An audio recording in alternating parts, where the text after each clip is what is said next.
Our YouTube channel Priya educational hub. कैसे हैं आप सभी? उम्मीद करते हैं बहुत ही अच्छे होंगे और मन लगाकर पढ़ाई करते होंगे। आज मैं मानसरोवर भाग 1 की 10वीं कहानी घर जमाई, जिसके रचनाकार मुंशी प्रेमचंद्र है, का वीडियो आप सभी के सामने लेके आई हूँ। इससे पहले मानसरोवर भाग 1 की 9 कहानियाँ हमारे चैनल में उपलब्ध है, आप चाहे जाकर देख सकते हैं। और आज हम लोग मानसरोवर भाग 1 की 10वीं कहानी पर चर्चा करने वाले हैं। तो इस कहानी के मुख्य पात्रों को मैं एक जगह लिख देती हूँ, क्योंकि हमेशा होता है कि पात्रों से क्वेश्चन बनता ही है। पहला पात्र है हरिधन। दूसरा पात्र है गुमानी, जो कि हरिधन की पत्नी है। तीसरा पात्र है मंगरू, जो कि हरिधन का बचपन का दोस्त है। चौथा पात्र है बड़ा साला। पांचवा पात्र है छोटा साला। आप इस कहानी के सारे पात्रों को अपने कॉपी में लिख लीजिए, ताकि पात्रों से अगर क्वेश्चन आए तो आप लोग का गलत ना हो। और अगर आप कहानी को लाइन बाय लाइन पढ़े रहेंगे तो बीच में से कहीं से भी क्वेश्चन आएगा तो छूटेगा नहीं। चलिए अब कहानी को स्टार्ट करते हैं। हरिधन जेठ की दोपहरी में ऊख में पानी देकर आया और बाहर बैठा रहा। घर में से धुआं उठता नजर आता था। छन छन की आवाज भी आ रही थी। उसके दोनों साले उसके बाद आए और घर में चले गए। दोनों सालों के लड़के भी आए और उसी तरह अंदर दाखिल हो गए, पर हरिधन अंदर ना जा सका। इधर 1 महीने से उसके साथ यहाँ जो बर्ताव हो रहा था, और विशेषकर कल उसे जैसी फटकार सुननी पड़ी थी, वह उसके पाँव में बेड़िया सी डाले हुए था।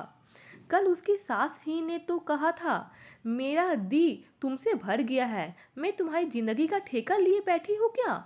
और सबसे बढ़कर अपनी स्त्री की निष्ठुरता ने उसके हृदय के टुकड़े टुकड़े कर दिए थे।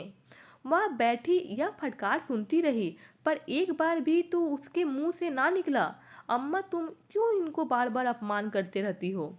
बैठी गट गट सुनती रही। शायद मेरी दुर्गति पर खुश हो रही थी। यानी कि जब इसका वैल्यू कम होते जा रहा था, इसकी सासू माँ भी बोल दी कि अब मुझे तुमको देखने का मन नहीं करता है, तब उसकी पत्नी भी उसका साथ नहीं दी, वो भी आराम से सुन रही थी। और या वो ना बोली कि अम्मा तुम इनको बार बार क्यों अपमान कर रही हो, और ये सब सारा बात सुनते रही। फिर क्या होता है, शायद मेरी दुर्गति पर खुश हो रही थी, यानी कि उसकी पत्नी खुश हो रही थी उसे जब सुनाया जा रहा था तब। इस घर में वह कैसे जाए? क्या फिर वही गालियाँ खाने, वही फटकार सुनने के लिए? और आज इस घर में जीवन के 10 साल गुजर जाने पर यह हाल हो रहा है।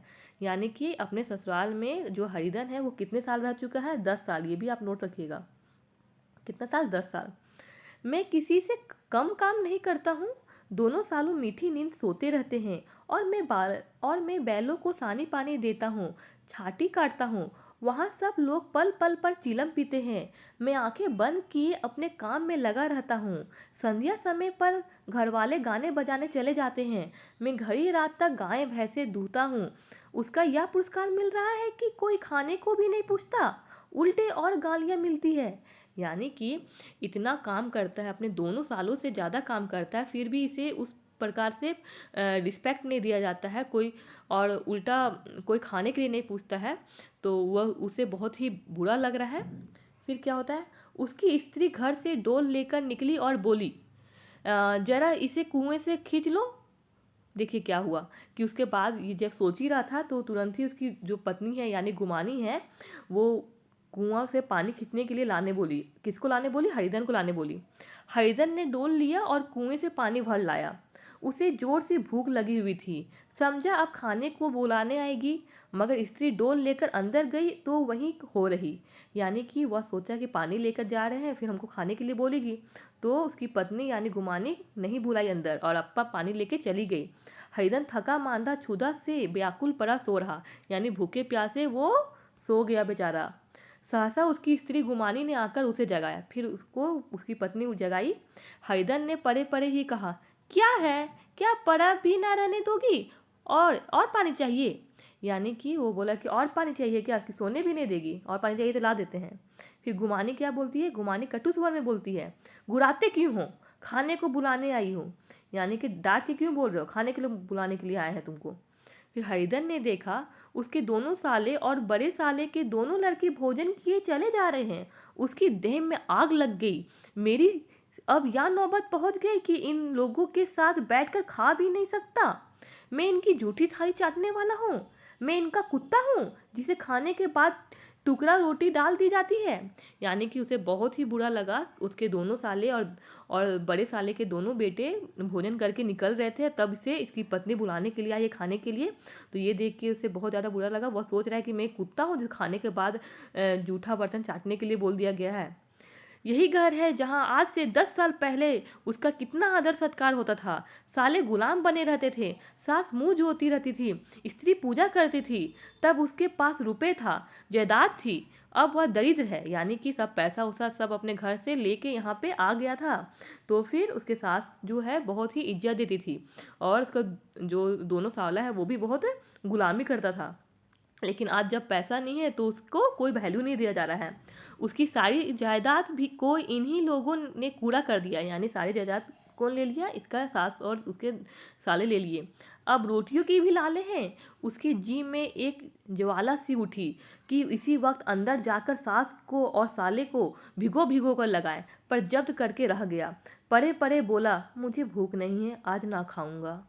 यानी कि मन में तो बहुत कुछ सोचा, लेकिन वो नहीं निकाला और बोल दिया भूख नहीं लगा हुआ है। घुमाने ने कहा, ना खाओगे मेरी बला से? हाँ नहीं तो खाओगे तुम्हारे ही पेट में जाएगा, कुछ मेरे पेट में थोड़ी ही जाएगा। यानी कि उसकी पत्नी फिर ताना मार के बोली, खाओगे तो तुम्हारे पेट में जाएगा, मेरे पेट में थोड़ी नहीं जाएगा। हैदन का क्रोध आंसू बन गया। यह मेरी स्त्री है जिसके लिए मैंने अपना सर्वस्व मिट्टी में मिला दिया। मुझे उल्लू बनाकर यह सब मुझे अब निकाल देना चाहते हैं। वह अब कहाँ जाए, क्या करे?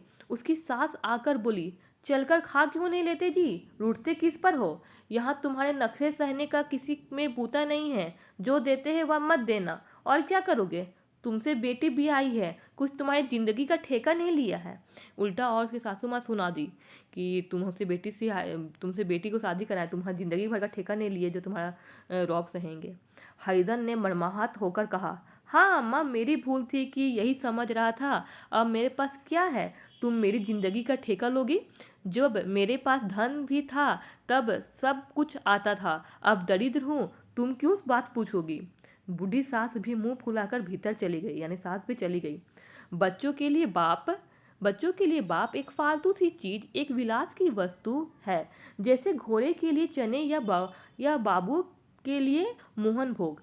मोहन भोग उम्र भर ना मिले तो किसका नुकसान है, मगर एक दिन रोटी दाल का दर्शन ना हो तो फिर देखिए क्या हाल होता है। पिता के दर्शन कभी कभी शाम सवेर हो जाते हैं। वह बच्चे को उछालता है, दुलारता है, कभी गोद में लेकर या उंगलियां पकड़कर सैर कराने ले जाता है, और बस यही उसके कर्तव्य की यति है।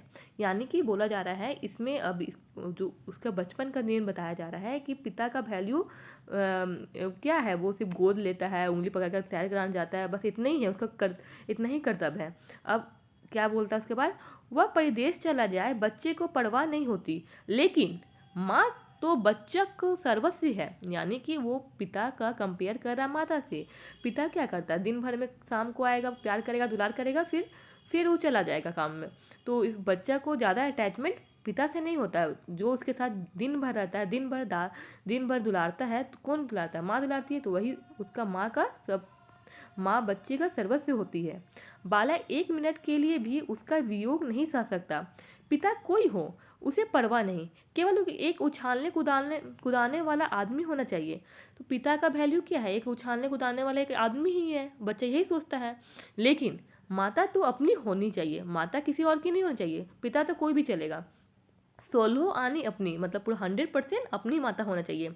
वही रंग रूप, वही प्यार, वही सब कुछ, वही अगर नहीं है तो बालक के जीवन का स्रोत मानो सूख जाता है। फिर वह शिव का नंदी है, पर फूल या जल चढ़ाना लाजमी नहीं, अख्तियारी है। हैदन की माता का आज 10 साल हुए। यानी कि हैदन की माता का देहांत हुए आज 10 साल हो गया। मैंने स्टार्टिंग में ही बताया कि हैदन की माँ का मृत्यु हो गया है, और इसी कारण से वो अपने ससुराल में ही रहता है। तो वो अपनी माँ की मृत्यु के बाद, अब आगे पढ़िए पता चल जाएगा, क्योंकि मैं अभी तुरंत बता दूंगी तो आप लोगों का सस्पेंस नहीं रहेगा। हरिधन की माता का आज 10 साल हुए देहांत हो गया था। उस वक्त उसका विवाह हो चुका था, यानी कि 10 साल पहले उसका गुमानी के साथ विवाह हो चुका था। वह 16 साल का कुमार था, यानी कि जब उसकी माँ का देहांत हुआ तब वो कितने साल का था? 16 साल का था। और फिर क्या हुआ, पर माँ के मरते ही उसे मालूम हुआ कि मैं कितना निस्सहाय हूँ। मतलब माँ के मरते हुए उसे अपने आप में बहुत निस्सहाय लगने लगा, जैसे उस घर पर उसका अधिकार ही ना रहा हो। बहनों के विवाह हो चुके थे, भाई कोई दूसरा ना था, यानी अकेला भाई था। बेचारा अकेले घर में जाते भी डरता था। माँ के लिए रोता था, पर माँ की परछाई से डरता था। जिस कोठरी में उसमें देह त्याग किया था, उधर आंखें तक न उठाता। घर में एक बुआ थी, वह हरिधन को बहुत दुलार करती। हरिधन को अब दूध ज़्यादा मिलता, काम भी कम करना पड़ता। बुआ बार बार पूछती, बेटा कुछ खाओगे? बाप भी अब उसे ज़्यादा प्यार करते। मतलब पिताजी भी उसे बहुत ज़्यादा प्यार करते थे। उसके लिए अलग एक गाय मंगवा दी। कभी कभी तो उसे कुछ पैसे देते कि जैसे चाहे खर्च करे। पर इन मरहमों से वह घाव ना पूरा होता था जिसने उसकी आत्मा को आहत कर दिया था। वह दुलार और प्यार बार बार माँ की याद दिलाता। माँ की घुड़किया में जो मजा था वह क्या इस दुलार में था। उसे प्यार तो बहुत मिलता था, उसको बुआ भी प्यार करते थे, उसके पिताजी भी बहुत प्यार करते थे। लेकिन इतना प्यार मिलने के बाद भी उसके माँ के प्यार के बराबरी नहीं था। माँ उसको मारती भी थी तब भी उसे वो बहुत प्यारा लगता था। माँ से मांग कर, लड़ कर, ठुनक कर, रूठ कर लेने में जो आनंद था वह क्या भिक्षादान में था। पहले वह स्वस्थ था, मांग मांग कर खाता था, लड़ लड़ कर खाता था।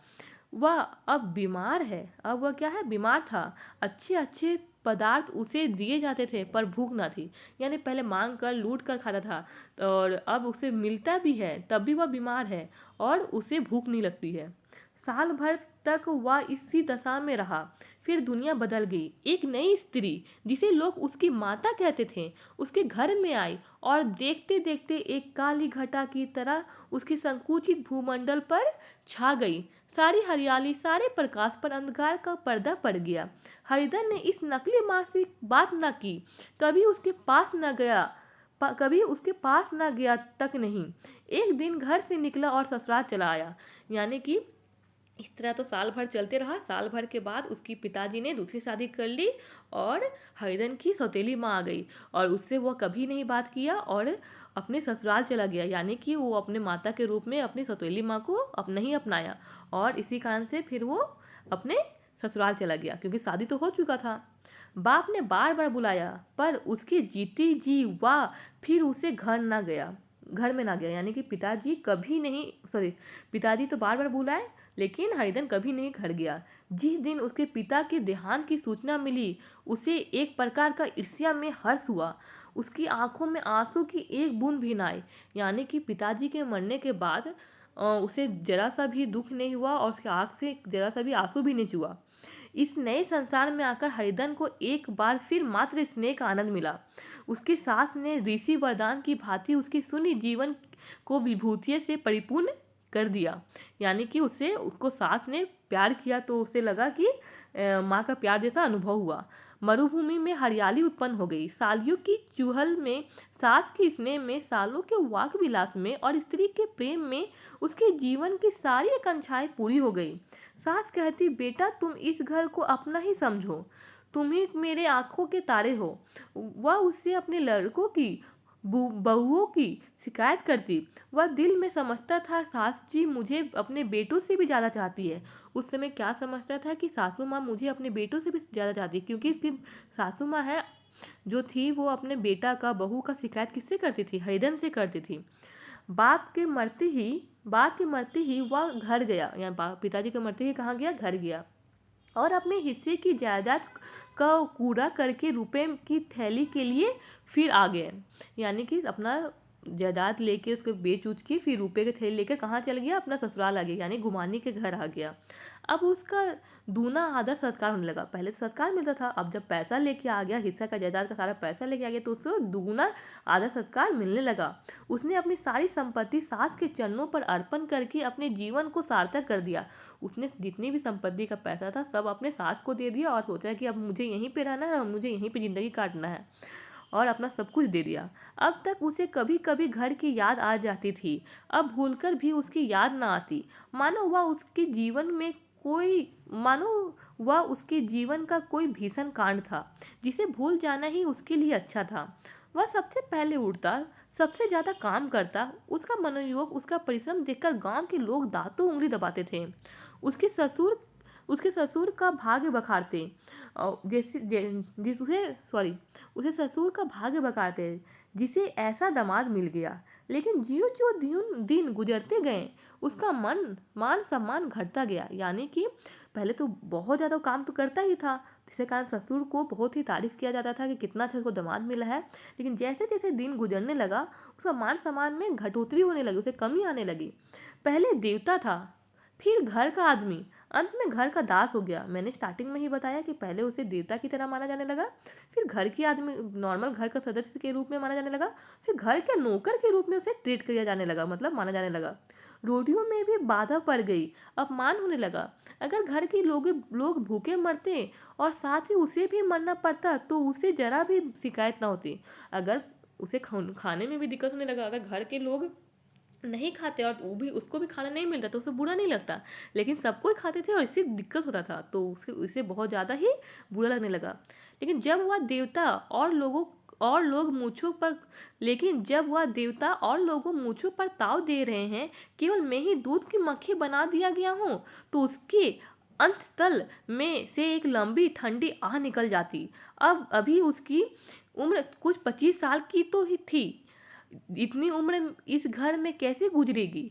और तो और उसकी स्त्री ने भी आंखें फेर ली। यह उस विपत्ति का सबसे क्रूर दृश्य था। यानी कि उसका उम्र अभी मात्र 25 साल का ही हुआ था और अभी तो बुढ़ापा बचा हुआ था। अब तो वो अपना घर जाने ही नहीं वाला था, सोच समझ के अपना सारा जमीन जायदाद बेच के अपने सास को ही दे दिया था। तो सोच रहा है कि इस तरह मेरा जिंदगी जितना बचा हुआ कैसे गुजरेगा। मेरा पत्नी भी अब साथ देना छोड़ दी है। फिर क्या होता है, हरिधन तो उधर भूखा प्यासा चिंता दाह में जल रहा था। इधर इधर घर में सास जी और दोनों सालों में बातें हो रही थी। घुमाने भी हाँ में हाँ मिलाती जाती थी। यानी कि ये तो बेचारा भूखा प्यासा जल रहा था, उधर सास और दोनों साला दोनों सब मिल के बात कर रहे थे और गुमानी भी क्या कर रही थी, उसकी पत्नी भी हाँ पे हाँ मिला रही थी। बड़े साले ने कहा, हम लोगों की बराबरी करते हैं, या नहीं समझते कि किसी ने उसकी जिंदगी भर का बीड़ा थोड़ी ही लिया है। 10 साल हो गए, इतने दिनों में क्या 2-3 हजार ना हड़प गए होंगे। यानी कि बड़ा साला बोल रहा है कि हम लोग का बराबरी करता, हम लोग तो घर का बेटा है और इतने साल, ये 10 साल रह चुके हैं, हम लोग से घर से 2-3 हजार तो जरूर हड़प लिए होंगे। फिर छोटा साला कहता है, मजूर हो तो आदमी घुड़के भी डांटे भी, अब इनसे कोई क्या कहे, ना जाने इनसे कब पिन छूटेगा भी या नहीं। यानी कि उसका छोटा साला सोच रहा है कि कब इनसे छूटेगा ये दिन, हमेशा तो मेरे ही हम ही लोग के साथ रहता है। अपने दिल में समझते होंगे मैंने 2,000 रुपये नहीं दिए हैं, या नहीं समझते कि उनके 2,000 रुपये कब के उड़ चुके हैं। 1.25 सेर तो 1 जून का चाहिए। अब देखिए क्या हुआ कि ये जो छोटा साला है वो भी बोलने लगा कि सोच रहा है कि 2,000 रुपया लेके आया है अपना घर से कि वो अभी तक खा ही रहा है। फिर बोलता है कि इतना दिन तक खा रहा है, 1.25 सेर खाता है तो कब का ख़त्म भी हो गया है। फिर सास गंभीर भाव से बोली, बड़ी भारी खुराक है, यानी बहुत ज़्यादा ही खाते हैं हरिधन। गुमानी माता के सिर से जूं निकाल रही थी, सुलगते हुए हृदय से बोली, निकम्मे आदमी को खाने के सिवा और काम ही क्या रहता है। उल्टा ये बहुत खराब बोली, निकम्मे आदमी को खाने के सिवा और क्या काम रहता है। बड़े खाने की कोई बात नहीं है, जिसको जितनी भूख हो उतना खाए, लेकिन कुछ पैदा करना चाहिए। या नहीं समझते कि पहुनई में किसी के दिन कटे, मतलब उसे पहनोई माना जा रहा है और पहनोई में किसी का दिन नहीं कटता है। छोटे साला ने बोला, मैं तो एक दिन कह दूंगा, अब आप अपनी राह लीजिए, आपका कर्जा नहीं खाया है। गुमानी घर वालों की ऐसी ऐसी बातें सुनकर अपने पति से द्वेष करने लगी थी। अगर वह बाहर से 4 पैसे लाता तो इस घर में उसका कितना मान सम्मान होता। वह भी रानी बनकर रहती। ना जाने क्यों कहीं बाहर जाकर कमाते, उसकी नानी मरती है। गुमानी की मनोवृत्तियाँ अभी तक बिल्कुल बालपन की सी थी। उसका अपना कोई घर ना था, मतलब वो सोच रही है कि काश मेरा पति बाहर से कमाने के लिए आता तो उसको यहाँ पे इज्जत मिलता। और उसका जो सोच था अभी भी बालपन जैसा ही था, बचपन जैसा ही था। उसका अपना कोई घर नहीं था, उसी घर का हित उसके लिए भी प्रधान था। यानी कि उसका तो अभी कोई घर नहीं था, वो अपने ससुराल तो कभी गई नहीं, तो वही घर को अपना मानती थी, उसी घर को अच्छा बुरा समझती थी और उसी उसी पर फैसला लेती थी। वह भी उन्हीं शब्दों में विचार करती, इस समस्या को उन्हीं आंखों से देखती जैसे उसके घर वाले देखते थे। सच तो है, 2,000 रुपये में क्या किसी की मोल ले लेंगे। यानी 2,000 रुपये लेके आए हैं तो उससे थोड़ी ना जिंदगी का ठेका ले लेंगे।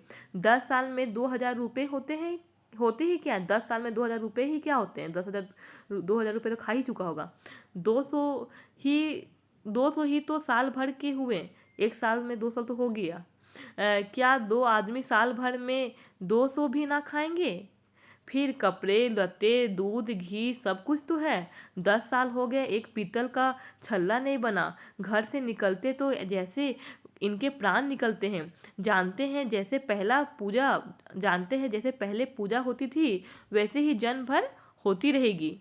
या नहीं सोचते कि पहले और बात थी और अब और बात है। देखिए, पहले का बात और था और अब का बात और है, ये नहीं समझता है हरिधन। ये उन लोग बात कर रहा है। बहू ही पहले अब ससुराल जाती है तो उसका कितना महात्म होता है। उसकी डोली से उतरते ही बाजे बजते हैं। गांव मोहल्ले की औरतें उसका मुंह देखने आती है और रुपए देती है। महीनों उसे घर भर से अच्छा खाने को मिलता है, अच्छा पहनने को। कोई काम नहीं लिया जाता। लेकिन 6 महीने बाद कोई उसकी बात भी नहीं पूछता। वह घर भर की लौंडी हो जाती है। उनके घर में मेरी तो वही गति होती। फिर काहे का रोना। जो यह कहो कि मैं तो काम करता हूँ तो तुम्हारी भूल है मजूर, और बात है। उसे आदमी डांटता भी है, मारता भी है। जब चाहता है रखता है, जब जी चाहता है निकाल देता है, कसकर काम लेता है। या नहीं कि जब जी में आया कुछ काम किया और जब जी में आया पकड़ कर सो रहे। यानी कि इसको तुलना एक नई नवेली बहू की तरह किया जाता है कि पहले उसे बहुत ही अच्छे से उसको शादी होता है देखने के लिए सब औरत लोग आती है। फिर 1 महीना तक कुछ काम नहीं कराया जाता है। जैसे जैसे 6 महीना होता है फिर उसे इज्जत कम मिलने लगता है और घर का लौंडी बन जाती है। उसी प्रकार घर का जो नौकर होता है वो बहुत काम करता है। और फिर क्या होता है कि जब ऐसा नहीं है कि जब वो चाहे तभी काम करे, उसको दिन भर काम करना पड़ता है। तो ये सब साला लोग बात कर रहा है। और उसी में उसकी पत्नी भी साथ दे रही है। पत्नी सास और दोनों साला सब मिलके बात कर रहा है। फिर क्या होता है, हरिधन भी परा अंदर ही अंदर सुलग रहा था कि दोनों सालों बाहर आए और बड़े साहब बोले, भैया उठो, तीसरा पहर ढल गया, कब तक सोते रहोगे, सारा खेत पड़ा है। हरिधन चट से उठ पड़ा और तीव्र स्वर में बोला, क्या तुम लोगों ने मुझे उल्लू समझ लिया है। दोनों साले हक्का बक्का हो गए। यानी कि सारा बात तो सुन रहा था। तो फिर वो बोलता है कि फिर गुस्सा से रहा नहीं गया। हरिधन बोला, तुम लोग मुझे उल्लू समझ के रखे हो। ये दोनों साले हक्का बक्का हो गए, मतलब आश्चर्यचकित हो गए। जिस आदमी ने कभी जबान नहीं खोली थी, हमेशा गुलामों की तरह हाथ बांधे हाजिर रहा, वह आज एकाएक इतनी आत्माभिमानी हो गया। यह उनको चौंका देने के लिए काफ़ी था। कुछ जवाब ना सूझा। हरिधन ने देखा इन दोनों के कदम उखड़ गए तो एक धक्का और देने की प्रबल इच्छा को ना रोक सका। उसी ढंग से बोला, मेरी भी आंखें हैं, अंधा नहीं हूँ ना बहरा ही हूँ। छाती फाड़ कर काम करूँ और उस पर भी कुत्ता समझ जाऊँ। ऐसे गधे कहीं और होंगे। फिर सुनाता है कि इतना काम करते हैं और मुझे कुत्ता जैसा समझा जाता है, ऐसा गधा और ही होगा, मैं सब समझता हूँ। और बड़े साले भी गर्म पड़े। जब इतना बात सुना तो बड़ा साला क्या हो गया, गुस्सा में आ गया। फिर क्या बोलता है, तुम्हें किसी के यहाँ बांध तो नहीं रखा है। अब की हरिधन लाजवाब हुआ, मतलब हरिधन हार गया इसका बात सुन के। कोई बात न सूझी। बड़े ने फिर उसी ढंग से कहा, अगर तुम यह चाहो कि जन्म भर पहुने बने रहो तो और तुम्हारा वैसा ही आदर सत्कार होता रहे तो हमारे बस की बात नहीं है। हरिधन ने आंखें निकाल कर कहा, क्या मैं तुम लोगों से कम काम करता हूँ। बड़े बड़े बोला, या कौन कहता है। फिर बोल रहा है कि मैं तो तुम लोग से कम काम नहीं करता हूँ। तो फिर बड़ा साला बोलता है, ये तो नहीं बोल रहे हैं हम। फिर हरिधन क्या होता है, हरिधन बोलता है, तो तुम्हारे घर की यही नीति है कि जो सबसे ज़्यादा काम करे वही भूखे मारा जाए। ये बोलता है कि जो सबसे घर का ज़्यादा काम करे उसे भूखे ही रखा जाता है, यही घर का तुम्हारा नीति है। फिर बड़ा साला बोलता है, तुम खुद खाने नहीं आए, क्या कोई तुम्हारे मुंह में कोड़ डाल देता। हरिधन बोलता है फिर। हरिधन ने होठ चबाकर कहा, मैं खुद खाने नहीं आया, कहते तुम्हें लाज नहीं आती। नहीं आई थी बहन तुम्हें बुलाने। फिर क्या बोलती है, उसका बड़ा साला बोलता है, बहन तो बुलाने आई थी। हरिधन के आंखों में खून उतर आया, दांत पीस कर रह गया। छोटे साले ने कहा, अम्मा भी आई थी, तुमने कह दिया मुझे भूख नहीं है तो क्या करती। सास भीतर से लपकी चली आ रही थी। यह बात सुनकर बोली, कितना कहकर हार गई, कोई उठे ना तो मैं क्या करूं। हैदर ने विष, खून और आग से भरे हुए स्वर में कहा, मैं तुम्हारे लड़कों का जूठा खाने के लिए हूँ। मैं कुत्ता हूँ कि तुम लोगों खाकर मेरे सामने रूठी रोटी का टुकड़ा फेंक दो। मुझे डांटता है कि तुम लोग साला लोग खा लिया है और फिर मुझे जूठा खाना खिलाने के लिए आए हो। बुढ़िया बोलती है, यानी कि सासू माँ बोलती है, ने ऐठ कर कहा, तो क्या तुम लड़कों की बराबरी करोगे। हैदर परास्त हो गया। बुढ़िया के एक ही वक्त प्रहार ने उसका काम तमाम कर दिया। उसकी तनी हुई भवें ढीली पड़ गई, आंखें की आग बुझ गई, फटते हुए नथने शांत हो गए। किसी आहत मनुष्य की भांति वह जमीन पर गिर पड़ा। क्या तुम मेरे लड़कों की बराबरी करोगे। यह वाक्य एक लंबे भाले की तरह उसके हृदय में चुभता चला जाता था। ना हृदय का अंत था, ना उसे भाले का। यानी कि क्या हुआ, इतना वो बोला कि मैं जूठा खाऊंगा, मुझे कुत्ता समझ कर खाया। तभी उसके बुढ़िया आके बोली, यानी उसकी सास माँ के आके बोली कि तुम मेरे बेटों के बराबर करोगे। तब ये बात उसे पूरा सारा उसका बोलने लायक नहीं रहा। हैदन पूरा सारा बात का वो मतलब क्या हो गया कि उसको तुलना कर दिया गया, बहुत ही बुरा बात बोल दी उसकी सासू माँ ने।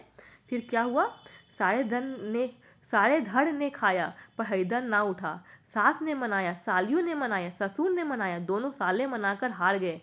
हैदर ना उठा। वहां द्वार पर एक टाट पड़ा रहा था। यानी कि सब मनाया, जब ये बात सुन लिया तो उसे बहुत ही ज़्यादा बुरा लगा कि तुम मेरे लड़कों का तुलना करोगे।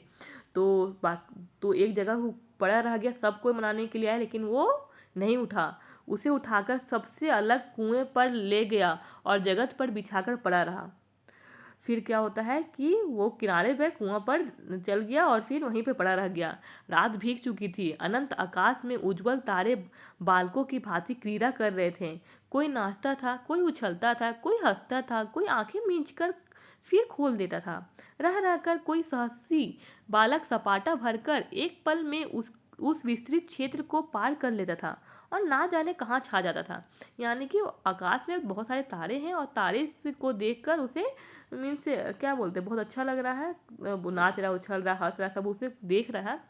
फिर हरिधन को अपना बचपन याद आ गया। ये सब देख के हरिधन को क्या हुआ, अपना बचपना याद आ गया। बचपन याद आ गया जब वह भी इसी तरह क्रीड़ा करता था, जब वह भी इसी तरह मस्ती करता था जिस प्रकार अभी तारा को देखकर वो उसे लग रहा है कितना मस्ती इन लोग कर रहा है। उसके बाल स्मृतियाँ उन्हीं चमकीले तारों की भांति प्रज्वलित हो गई। वह अपना छोटा सा घर, वह आम का बाग जहाँ वह कीड़ियाँ चुना करता था, वह मैदान जहाँ कबड्डी खेला करता था, सब उसका याद आने लगा। फिर अपने स्नेहमयी फिर अपने स्नेहमयी माता का सदैव मूर्ति उसके सामने खड़ी हो गई। उन आंखों में कितनी करुणा थी, कितनी दया थी। उसे ऐसा जान पड़ा मानो माता की आंखों में आंसू भरे उसे छाती से लगा लेने के लिए हाथ फैलाए उसकी और चली आ रही है। वह उस मधुर भावना में अपने को भूल गया। ऐसा जान पड़ा मानो माता ने उसे छाती से लगा लिया है और उसकी सिर पर हाथ फेर रही है।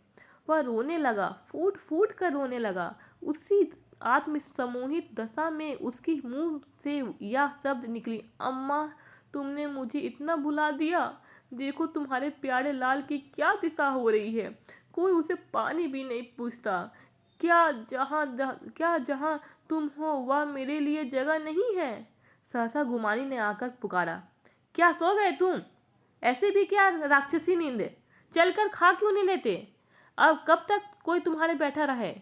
यानी कि फिर उसको गुमानी जो है बहुत ही निष्ठुर सबसे बोली, बहुत ही गुस्से से बोली, सुत गए क्या, सो गए क्या, राक्षसी नींद है आपका, खाकर सोते क्यों नहीं, सब तुम्हारे लिए बैठा रहेगा। यानी कि बहुत ही गंदे शब्द से बोली, बहुत ही गुस्सा से बोली।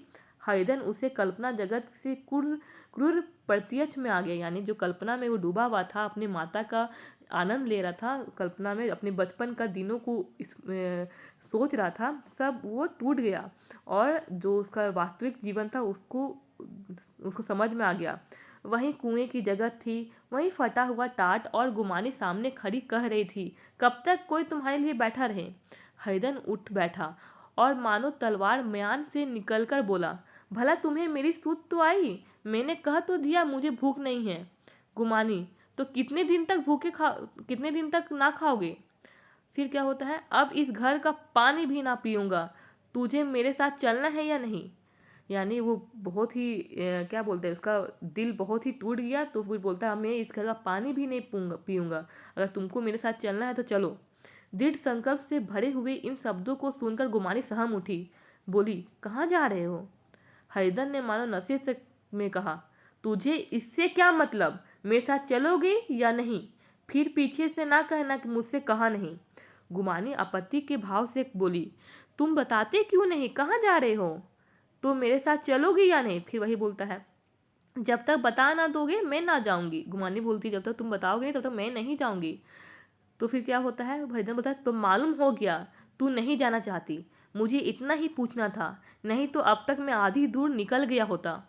यह कहकर उठा और अपने घर की ओर चला। गुमानी पुकारती रही, सुन लो, पर उसने फिर कर भी ना देखा। यानी कि उसे तो बोल दिया कि अपनी पत्नी को जो उसका कर्तव्य था, चलना चाहती है तो चलो, नहीं चलना चाहती है तो मत चलो। लेकिन उसकी पत्नी ने बोला कि तुम नहीं बताओगे तब तक मैं नहीं जाऊंगी।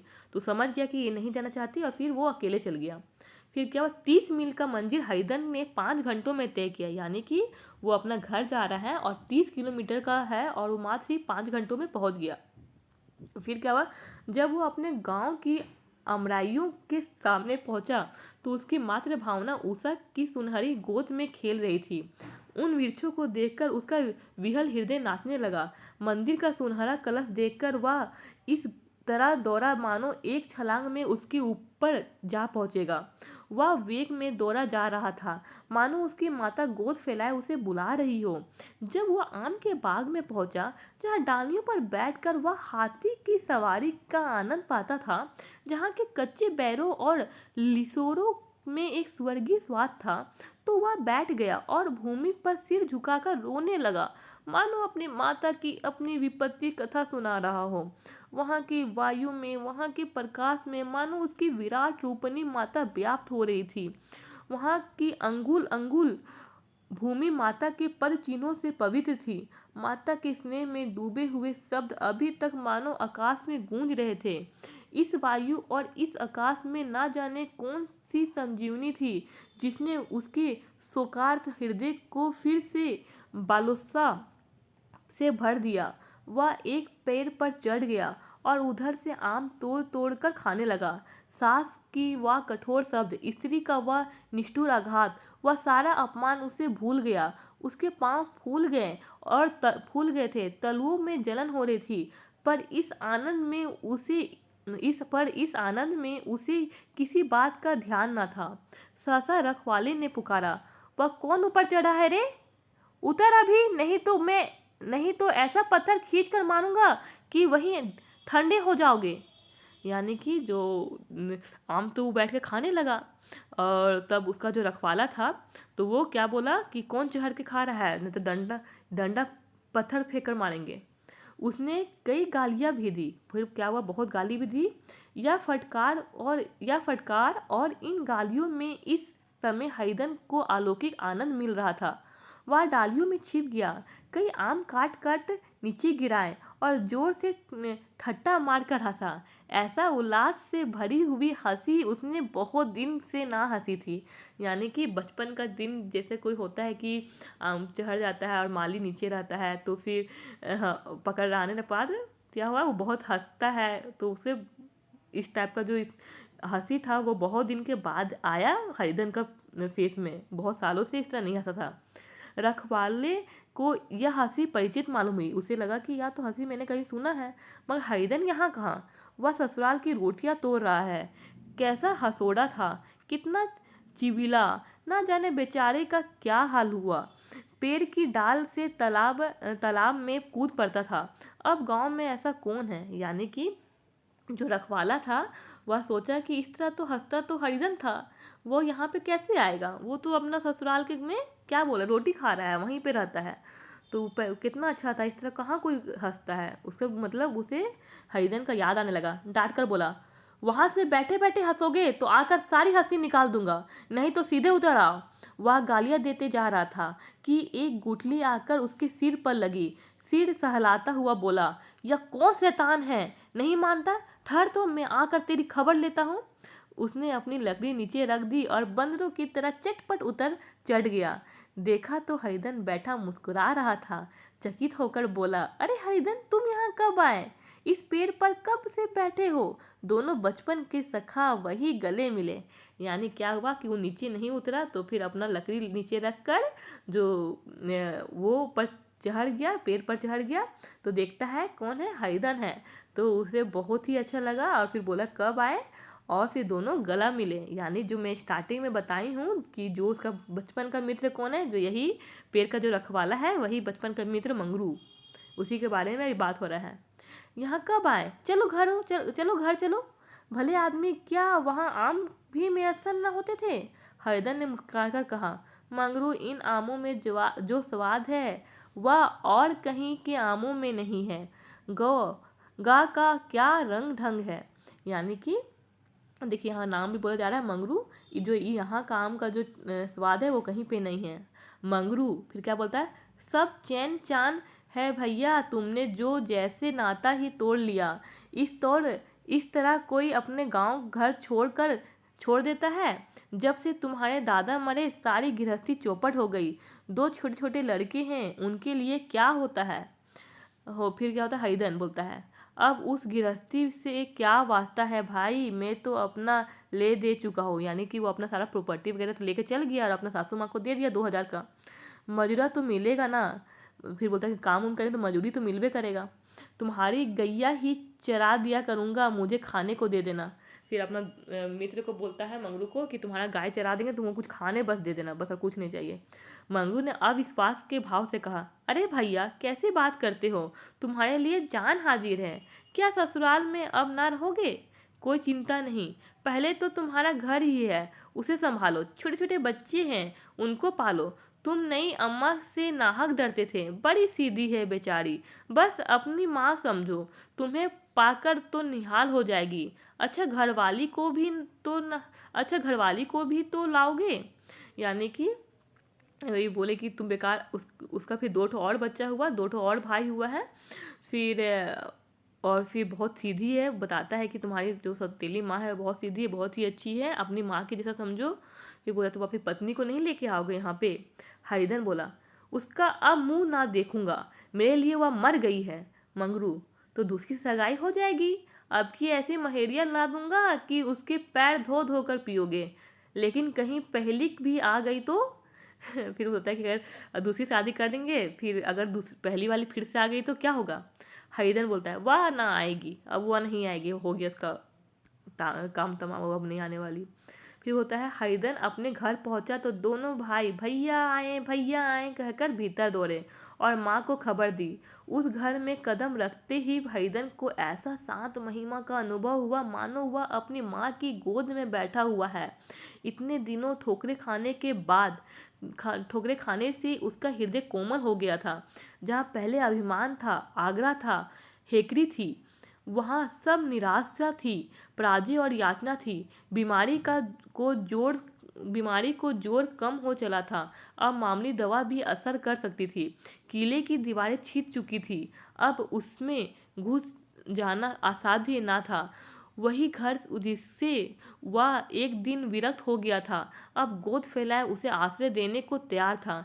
हरिधन का निर्बलम मन या आश्रय पाकर मानो तृप्त हो गया। शाम को विमाता ने कहा, बेटा तुम घर आ गए, हमारे धन्य भाग्य। अब इन बच्चों को पालो। माँ के नाता ना सही, बाप का नाता तो है ही। मुझे एक रोटी दे देना, खाकर एक कोने में पड़ी रहूंगी। तुम्हारी तुम्हारी अम्मा से मेरी बहन का नाता है, तुम उस नाते से तुम मेरे लड़के होते हैं। यानी हो क्या बोलती है कि अब तुम आ गए, बहुत ही अच्छा हुआ, अब इन बच्चों को पालो, मुझे बस रोटी ही दे देना। जो तुम्हारी माँ थी वो मेरी बहन जैसी थी, इस हिसाब से तुम मेरे लड़के हुए। उसकी माँ जो सौतेली माँ है वो बहुत ही अच्छी है। फिर क्या होता है, हरिधन ने मात्र विहल आंखों से विमाता के रूप में अपनी माता के दर्शन किए। यानी कि जब ये बात बोली तो उसे अपनी सौतेली माँ में ही अपनी माँ का ही दर्शन हो गया। घर के एक एक कोने से मात्र स्मृतिया की छटा चांदनी की भांति छिटकी हुई थी। विमाता का प्रौढ़ मुखमंडल भी उसी छटा से रंजित था। दूसरे दिन हरिधन फिर कंधे पर हल रखकर खेत को चला। उसके मुख पर उल्लास था और आंखों में गर्व। वह अब किसी का आश्रित नहीं, आश्रयदाता था। किसी के द्वार का भिक्षुक नहीं, घर का रक्षक था। यानी कि उसे अपना ससुराल में भले ही बहुत काम करता था, बहुत ही मेहनत करता था, लेकिन वहाँ पर वो क्या था, एक भिक्षुक की तरह था, एक आश्रित रूप व्यक्ति की तरह था। लेकिन यहाँ पे क्या, एक आश्रयदाता के रूप में है, एक रक्षक की तरह के रूप में है। एक दिन उसने सुना गुमानी ने दूसरा घर कर लिया। यानी कि बहुत दिन के बाद उसे सुनने को मिला कि गुमानी ने दूसरा घर कर लिया, दूसरा ब्याह कर लिया। फिर क्या हुआ, माँ से बोला, यानी सौतेली माँ से बोला, तुमने सुना काकी, गुमानी ने घर कर लिया? काकी ने कहा, घर क्या कर लेगी, ठट्ठा है, बिरादरी में ऐसा अंधेर, पंचायत नहीं अदालत तो है। हरिधन ने कहा, नहीं काकी, बहुत अच्छा हुआ। ला महावीर जी ला महावीर जी को लड्डू चढ़ाऊं। मैं तो डर रहा था कि कहीं मेरे गले ना पड़े। भगवान ने मेरी सुन ली। मैं वहाँ से यही ठान कर चला था कि अब उसका मुंह ना देखूंगा। मतलब वो सोच के ही आया था, अब इसका मुंह ना देखना पड़े मुझे। और उसका याद विश्वास, मतलब जो सोचा था वह पूरा हो गया, इसलिए वो महावीर जी को लड्डू चढ़ाना चाह रहा था। और इस प्रकार यह कहानी का अंत हो जाता है। और आपको यह कहानी बहुत ही रोचक लगा होगा, और बहुत ही अच्छा लगा हो कहानी। और मैंने इस कहानी को बहुत अच्छे तरीके से समझाने का कोशिश किया है आप लोगों को, ताकि बीच से कहीं से भी क्वेश्चन आए तो आप लोग से बन जाए। तो फिर प्लीज़ आप मेरे चैनल को ज़रूर सब्सक्राइब करें और लाइक और शेयर करना बिल्कुल ना भूलें। Thanks for watching. फिर मिलते हैं नेक्स्ट वीडियो में। तो हमारे चैनल को ढेर सारा प्यार करें।